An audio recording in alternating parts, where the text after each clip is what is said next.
Amém, muito legal. Olha aqui, abra a tua Bíblia, vamos fazer uma leitura de Marcos, capítulo 1. E hoje,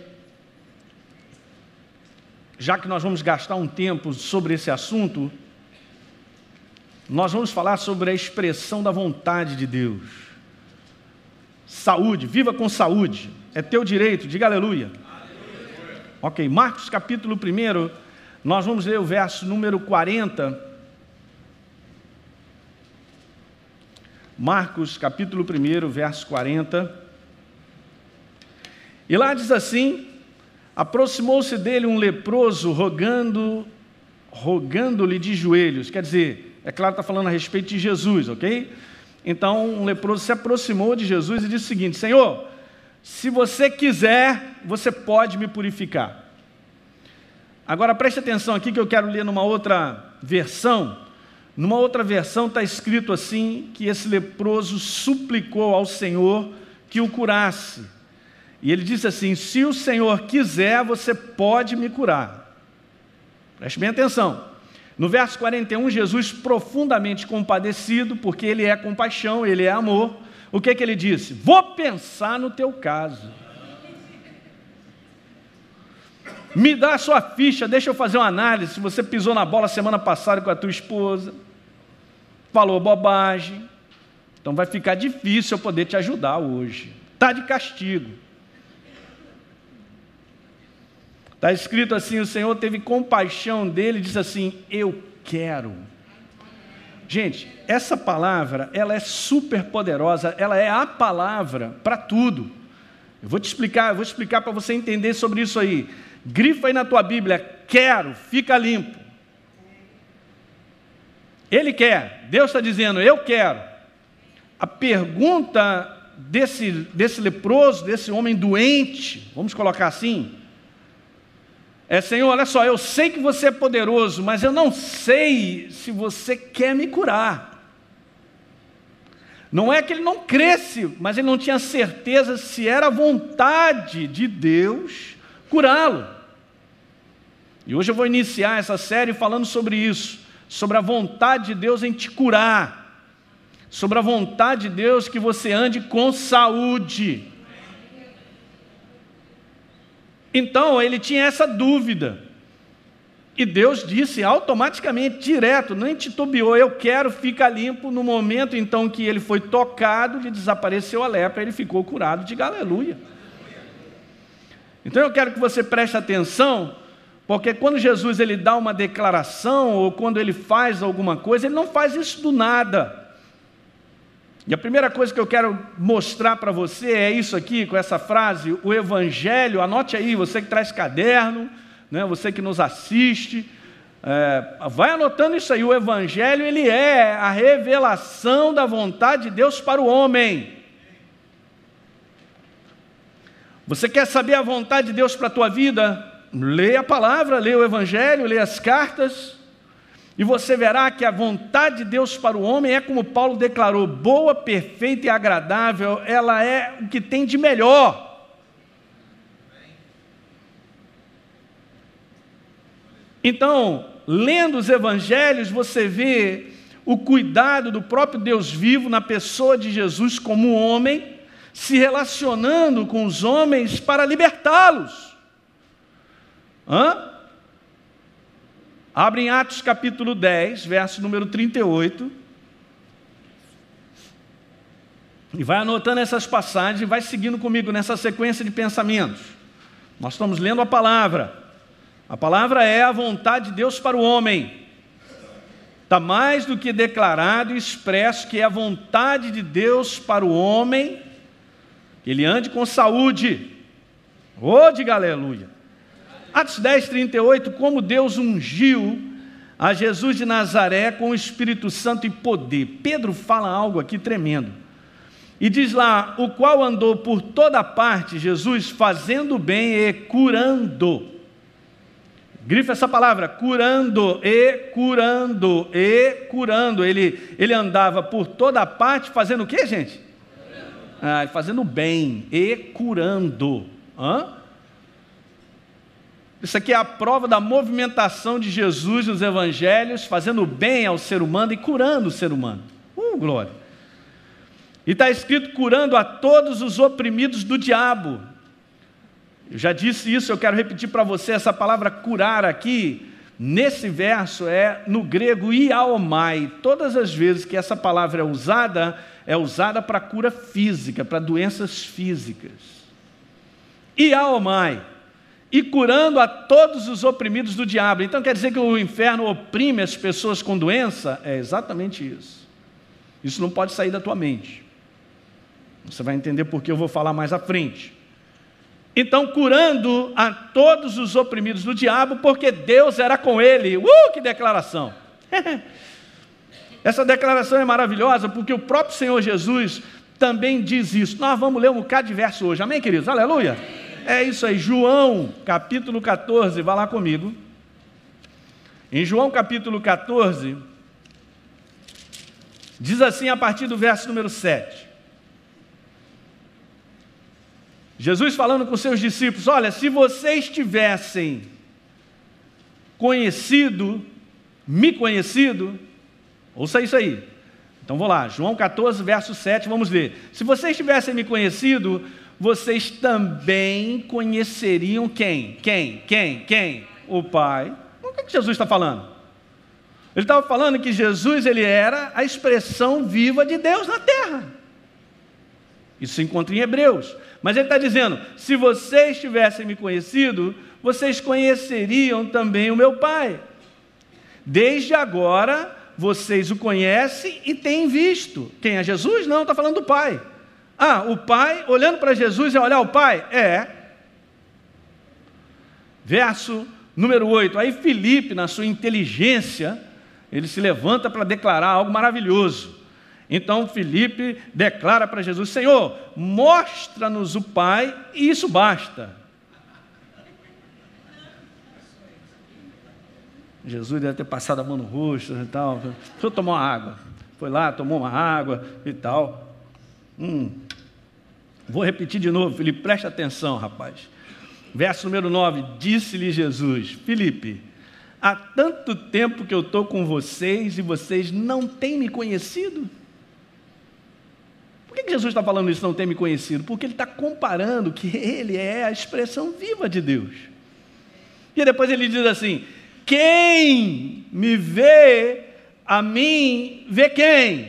O Pai. Como é que você diz, mostra-nos o Pai, ó topeira? Está na minha tradução. Não creis que eu estou no Pai e que o Pai está em mim, Filipe?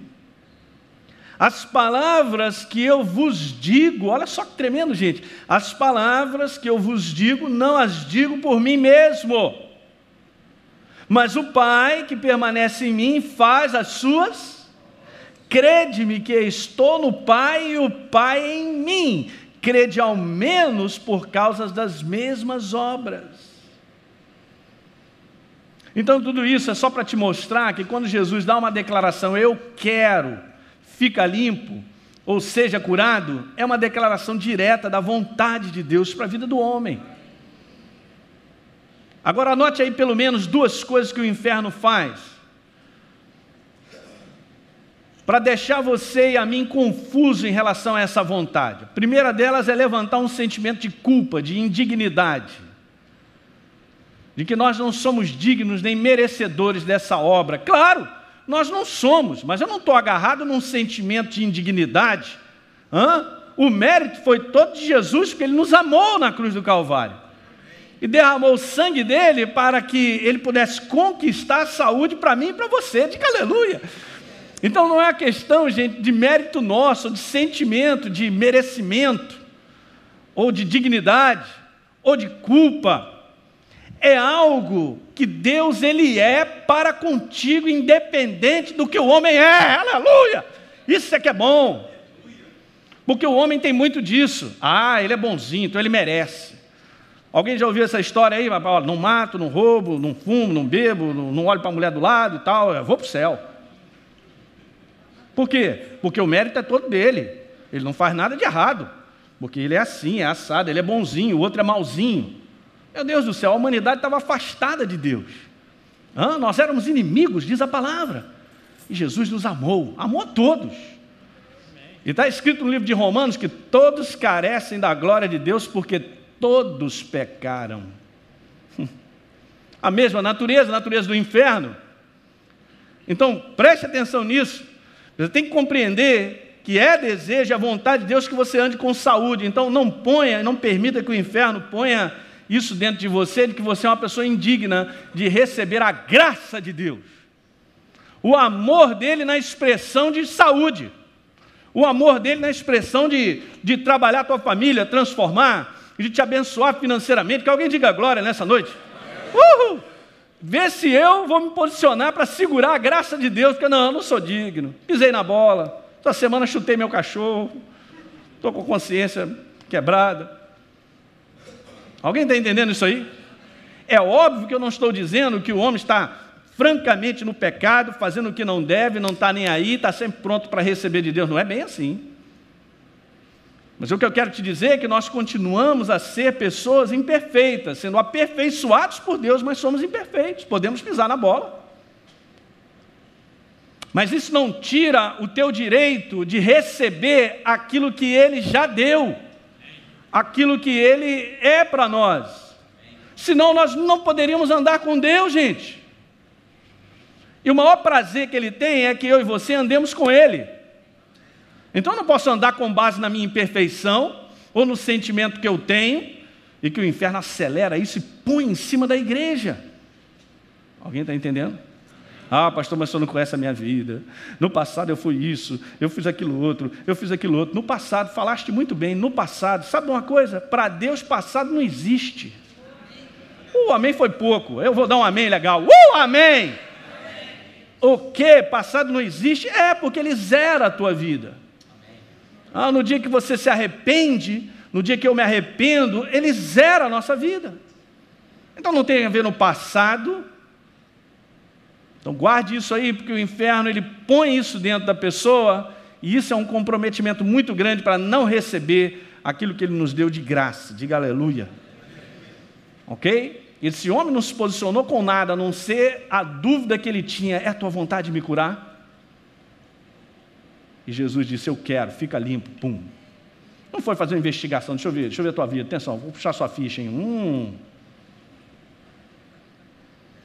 Não deixa o inferno trabalhar isso na tua vida. Não deixa ele minar a tua cabeça com sentimentos, com indignidade, sentimento de desvalor, qualquer coisa dentro dessa área aí, ok? Não vai funcionar mesmo. Então, há uma barreira muito grande sobre essa questão de receber de Deus, porque Deus está sempre pronto a nos doar, gente, a dar aquilo que Ele já conquistou para nós. A posição nossa como igreja, daqueles que creem, é receber. É por isso que quem recebe tem que ser por fé, não pode ser por outra coisa, a não ser acreditar nessa obra que Ele já fez na cruz do Calvário. Diga aleluia.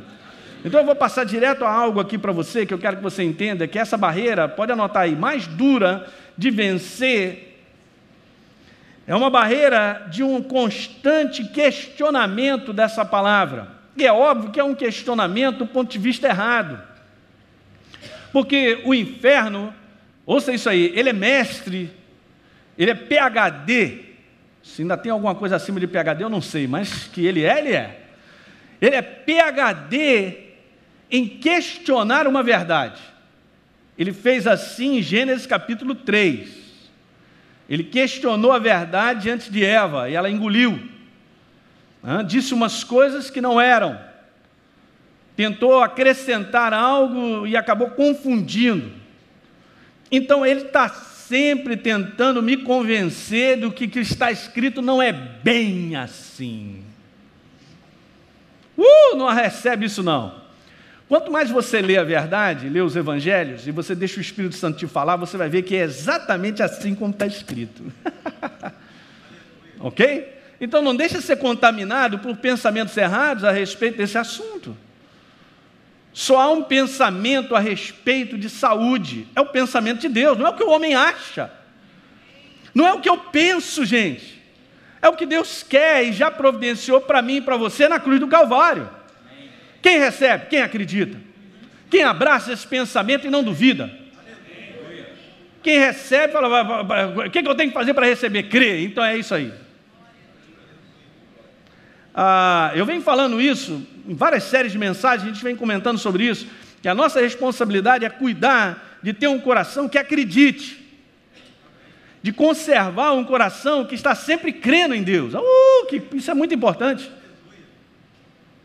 Pastor, e quanto tempo? Hoje, amanhã e depois, até o final dos nossos dias. O que eu vou receber de Deus é por crença.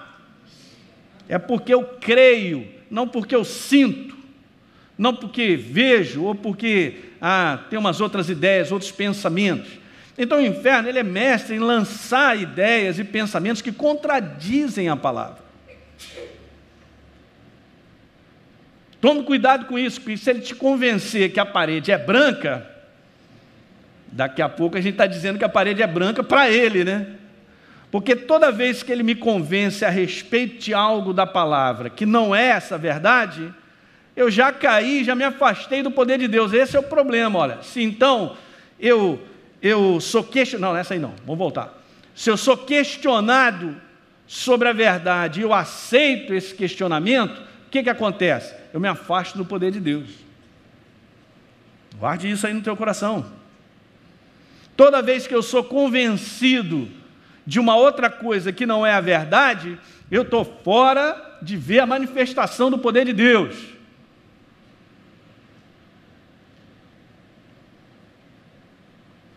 Então, eu e você, nós temos que fazer isso aqui, ó. Agora sim, vamos anotar aí. Não aceite as coisas como naturalmente são. Porque a verdade, ouça, ela não está no mundo natural. Você não encontra a verdade andando pela cidade. O que eu encontro no mundo natural? Eu encontro a expressão do inferno, das mais variadas formas, na vida das pessoas, na opressão, na escravidão, quebrando. É isso que nós encontramos. Então, no mundo natural, ele não vai me falar a respeito da verdade. Viver nesse mundo, como Jesus declarou, que é um mundo de trevas, o mundo jaz no maligno, está escrito isso, não vai me mostrar nada sobre a verdade. Então, eu não vou aprender a verdade andando e saindo de casa e conversando com as pessoas. Pelo contrário, eu vou ser contaminado com ideias, com pensamentos, com sugestões contrárias à verdade. Guarda isso nessa noite. Pastor, então eu tenho que abraçar esse livro todo dia, eu tenho que ouvir de Deus mais, eu tenho que aprender, eu tenho que fazer de tudo para estar com esse livro. É exatamente isso que eu quero te dizer. Não, mas domingo eu estou na igreja. É pouco, porque se eu só venho domingo à igreja porque eu tenho um hábito, não vai dar certo, porque nós vivemos pela verdade que nós vamos depositando no nosso coração, todos os dias. O que é incrível é que de repente você está aqui no nosso meio e você está com saúde, está tudo bem. Mas o ruim é quando a pessoa perde a saúde. E aquela pessoa se encontra sozinha, num mundo natural que mostra várias coisas. Você tem um diagnóstico, você pode morrer em 6 meses, ou em 1 ano, dependendo e tal. Pronto, ela tem aquilo ali, ela tem um diagnóstico, ela tem um exame físico, ela tem algo no corpo dela, ela tem esse mundo natural para dizer, olha, já era. E aí? E esse mundo que criou, esse mundo natural, que é o mundo do Espírito, que é Deus, a sua verdade absoluta, já conquistou a nossa saúde. Amém. Alguém está pegando isso aí? Amém. Pastor, então como é que isso funciona, botando isso aqui dentro do teu coração? Abra comigo em Provérbios capítulo 4. Provérbios capítulo 4 fala de um hábito que a igreja do Senhor precisa adquirir. Provérbios capítulo 4, no verso número 20, diz lá, filho meu, atenta para as minhas palavras, aos meus ensinamentos, inclina os teus ouvidos. Dá para perceber aqui que o homem ele tem que buscar, ele tem que fazer a parte dele de estar próximo da verdade. Você entende que esse homem que foi curado, ele se aproximou. A primeira coisa que está lá no verso 40 de Marcos capítulo 1 é que o leproso se aproximou de Deus. Guarda isso no teu espírito. Interessante, né? Eu gostaria de ser curado. E ele não vai à presença de Deus. Eu gostaria de ser criado. Eu já ouvi falar de Jesus, mas ele não vai à presença de Jesus. Ia ficar na dele, do mesmo jeito. Mas um posicionamento meu e seu que jamais nós podemos abandonar é nos aproximar da verdade. Aproximar da verdade não é necessariamente estar na igreja. Ajuda, porque quando você vem para cá, pelo menos nessa igreja, você ouve muita palavra. Põe para dentro. Você levanta. Mas é um processo e um hábito que nós temos que adquirir, gente. Se nós queremos viver com alegria, com prazer, determinados, sabendo que o bom combate é nosso, a vitória é nossa, de que nós vamos avançar, progredir, prosperar, tem que ser dessa maneira. Filho meu, atenta para as minhas palavras, aos meus ensinamentos, inclina o teu ouvido, não deixe apartar-se dos teus olhos. Eu tenho que ficar com os olhos grudados, na verdade. Não deixe apartar-se dos teus olhos, guarda no mais íntimo do teu coração, porque são vida para quem? O quê? Para quem? Para quem? Aquele que está buscando. E é saúde para o seu corpo. Você entende que essa verdade ela é vida? Jesus disse, minhas palavras são espírito e são vida. De que esse livro vivifica não só o meu espírito, mas também a minha alma e o meu corpo, trazendo saúde. E por isso, se você tem uma proximidade com a palavra, você se mantém saudável de espírito, alma e corpo. Amém. Olha aí. Mas é isso mesmo? Claro que é. Você não vai adquirir saúde e vida simplesmente vivendo nesse mundo onde só tem morte, de tudo quanto é lado. Os pensamentos são para a morte, as mentalidades são mortais, tudo é errado, fora, contradiz a palavra e as pessoas vivem dessa maneira. Como é que elas podem ter vida? Então está escrito aqui que eu e você precisamos nos aproximar. Então esse é um hábito que nós temos que adquirir. E eu não posso aceitar as coisas como naturalmente são. Eu tenho que aceitar as coisas como Deus vê. Guarda essa frase no teu espírito. Como é que Deus vê a mim e a você? Eu vou te dizer como é que Ele vê. Redimido da miséria, da morte espiritual, redimido das doenças. Quando Deus olha para mim, Ele olha a igreja, que é o corpo dEle. Não está faltando nada, não te falta nada nem, porque você já está suprido. Essa obra eu já fiz na cruz do Calvário. É assim que Deus nos olha, é assim que nós nos vemos. Às vezes nós saímos de casa e a gente sente tomado, e a gente acaba vivendo uma vida acreditando mais no que sente, acreditando mais no que vê, do que aquilo que está escrito a nosso respeito. A igreja que avança e vê resultados com Deus é a igreja que luta por acreditar. Só isso que eu quero te declarar. Você tem que manter crendo. Hoje, amanhã e depois. Está escrito que vale é o que está aqui. Então, eu não vou aceitar as coisas como naturalmente são. Naturalmente são, as pessoas estão ficando piores. Naturalmente, as pessoas estão descendo ladeira. Naturalmente, está ficando doido cada vez mais. Naturalmente, tem mais pessoas ficando doentes. Não aceito. Porque nós somos redimidos. Na cruz do Calvário, Deus que pagou o preço, eu vou depois falar sobre isso. Ele pagou o preço da tua liberdade, diga aleluia. Aleluia. Então não aceite. É um posicionamento isso, gente. Não ache as coisas normal, não. Pastor, mas sabe como é que é isso aí? É normal. Normal é uma ova. Nada é normal. O que acontece nesse mundo é o resultado direto da ação do inferno. Isso, pastor, é radical. É isso mesmo. Porque se eu não falo isso, ou se eu não aceito aquilo que está escrito, daqui a pouco eu estou achando que o diabo não existe. Isso é historinha, o diabo não existe, pastor. Ele está aí, mostrando aí, dia após dia, a ação dele na vida do homem. Matando, roubando, destruindo a vida do homem das mais variadas formas, e doença é uma delas. Não aceite as coisas como naturalmente são. Se você não aceitar, e você for à palavra, o Espírito Santo vai te falar. Ele vai te falar como proceder, como se conduzir. Ele vai te falar tudinho. Não, mas eu aceito como naturalmente. Então, tá bom. Pastor, mas a medicina hoje está muito moderna. Gente, eu não sou contra a medicina, eu sou médico. Eu só estou te dizendo que nós temos uma aliança. E eu estou te dizendo que nós temos uma aliança muito maior do que nós possamos imaginar, de poder viver nesse mundo com saúde. Ah, não, pastor, mas eu adoro fazer aquelas compras de remédio. Eu sei, gente, eu trabalhei 27 anos na minha profissão. Hoje eu só trabalho para Deus, aleluia. 27 anos. Toda vez no ambulatório eu estava lá, voltava a mesma pessoa.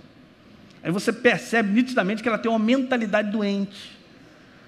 Que ela tem aquela mentalidade, não posso, tem isso, tem aquilo outro e tal. Ah, eu tenho que fazer isso, tenho que fazer aquilo outro. Tudo pensando com base na doença. Não faz nada que a doença não esteja junto. Ele estava lá toda semana, você vê nitidamente.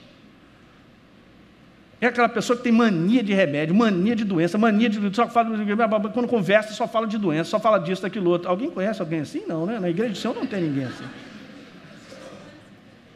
Tem alguma coisa errada. Mas pastor, mas todo mundo está aí. Acorda. Vai aceitando as coisas como naturalmente são, como o mundo está mostrando, e o inferno vai colocando para dentro o que ele quer. Eu estou falando sobre essa área de saúde, mas posso falar sobre família também. Sobre qualquer outra área. Não aceite.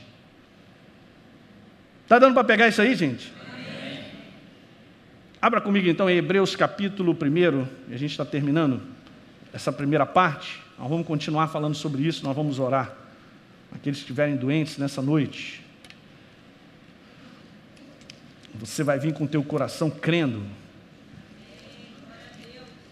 E você receberá aquilo que você pertence a você. Aleluia. Hebreus, capítulo 1. Falando a respeito de Jesus, diz lá assim: havendo Deus outrora falado muitas vezes, de muitas maneiras, aos pais pelos profetas, está falando do passado, então, nesses últimos dias, Deus nos falou através de quem? A própria ação de Jesus andando sobre a face da terra mostra aquilo que Deus está querendo dizer para o homem. Eu quero que você ande com saúde. Eu quero que você ande com saúde. Essa é uma área, eu estou falando de uma área. Eu quero que você ande com provisão, não te falte nada, com abundância. Eu quero a tua família ajustada, saudável.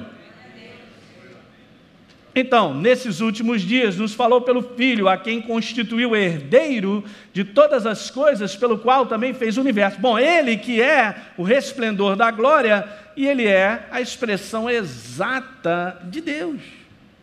Diga aleluia. Então, vamos comigo aqui dar uma última lida em algumas passagens. Mateus capítulo 4. Verso número 23 e 24. E percorria Jesus toda a Galiléia, ensinando nas sinagogas. Você entende aqui que o que Jesus estava fazendo era aquilo que Deus queria que ele fizesse? Você percebe algo? Que Jesus ele percorria as cidades, ele percorria e ia nas sinagogas e nos lugares e ensinava e anunciava a palavra. Olha a necessidade que eu e você temos de aprender e depositar conhecimento de Deus. Por quê, pastor? Porque é pelo conhecimento que nós vivemos para vencer as trevas. Então Jesus ele gastava, não era pouco tempo não, muito tempo. Todo dia ele ensinava no templo, está escrito isso. Todo dia Deus abria a boca para ensinar os princípios do reino para o seu povo. Porque para viver em liberdade sobre a face da terra, eu preciso viver com base no conhecimento revelado desses princípios. Glória, aleluia! Então Jesus fazia isso. Qual era a missão dele? Ensinar nas sinagogas, pregando o evangelho do reino e curando toda a sorte de doenças entre o povo. Que alguém diga aleluia. É isso aí. Vamos um pouquinho mais à frente aí. Mateus capítulo 8. Chegada a tarde, no verso 16, trouxeram-lhe muitos endemoniados, e ele meramente com a palavra expelia os espíritos e curou todos os que estavam doentes. Diga glória. Mateus ficou tão impressionado que ele fez a declaração de Isaías, o Espírito Santo confirmou aquilo que está escrito em Isaías 53, e diz lá, para que se cumprisse o que fora dito por intermédio do profeta Isaías. Ele mesmo tomou as nossas enfermidades e carregou com as nossas doenças. Diga aleluia. Você tem que ser convencido pelo Espírito, não por mim, de que o teu direito é andar com saúde. E se por um acaso você tem sido acometido de enfermidades e coisas que tem te pegando, eu vou te dizer uma coisa, é do inferno. Resiste no teu conhecimento, deixa o Espírito Santo te guiar e você ficará livre disso aí. Vamos mais uma passagem aí, tá bom demais. Mateus 9. Está tudo aí na palavra. Nós estamos lendo o Evangelho. Eu disse para você, o Evangelho é a expressão da vontade de Deus para o homem. Mateus capítulo 9, verso número 35, e percorria Jesus, hein? Jesus tinha que ter preparo físico, hein? Todas as cidades, em tudo quanto é lugar, e ele fazia a mesma coisa, abria a boca para falar da verdade do reino, ensinando nas sinagogas, pregando o evangelho do reino que é libertador, e curando toda sorte de doenças. Que alguém diga aleluia. Aleluia. De unha encravada, sei lá o quê. Muito tremendo, né? Mateus capítulo 10, verso número 1. Tendo chamado os seus 12 discípulos, deu-lhes a autoridade sobre espíritos imundos para expelir e para curar. Curar o quê? Toda sorte de doenças. Diga aleluia. Porque a provisão de Deus para nós também é saúde, gente. Vai crescendo isso no teu coração. Bota isso no teu coração, aleluia. Então, será que é a vontade de Deus curar a todos? Está escrito. Por que a igreja, muitos da igreja têm ainda confusão, têm dúvidas? A gente vai conversar mais adiante. Mas sabe de uma coisa? Saúde já foi providenciado para você. Nessa noite, mais uma vez, o Espírito do Senhor está aqui, a cair sobre você, porque todas as vezes que Deus cai sobre a nossa vida, ou você recebe a imposição de mãos, queridos, a transferência do poder de Deus chegou. Mas funciona porque é só porque o pastor está colocando a mão? Não, porque você acredita. Eu vou depois te provar, mostrando sobre isso, dos 19 milagres relatados nos evangelhos pessoais. Não foi esse que a gente leu, não. E percorria aqui, curava todos os que estavam doentes e tal. Não estou falando não, de específicas situações que Jesus curou. De 19, 11 foram curados porque creram. E Jesus falava assim, então seja feita conforme a tua fé. Olha a importância, isso dá 57, parece 48%. Está provando, para mim e para você, que nós precisamos crescer em acreditar. Que nós recebemos de Deus quando nós cremos. Existe outra maneira de ser curado? Existe. Eu estou aqui, por exemplo, pregando e de repente você é curado aí, você nunca mais, sumiu, aleluia! Você não usou sua fé, o Espírito Santo veio, o anjo do Senhor foi lá e tirou, e você, amém, aleluia e tal. Só que nós precisamos crescer em verdades para manter a nossa vida com saúde. Porque da mesma maneira que o inferno te perturbou, ele pode te perturbar de novo, e se você não tem um conhecimento, se você não tem crença, você não tem como ficar de pé. E aí vai duvidar, será que me curou? Voltou tudo de novo, pastor. Não voltou, é o inferno batendo na tua porta e você está recebendo para entrar, seu diabo. Pastor, mas eu não consigo enxergar. Claro, porque as coisas têm que ter discernimento. Diga amém.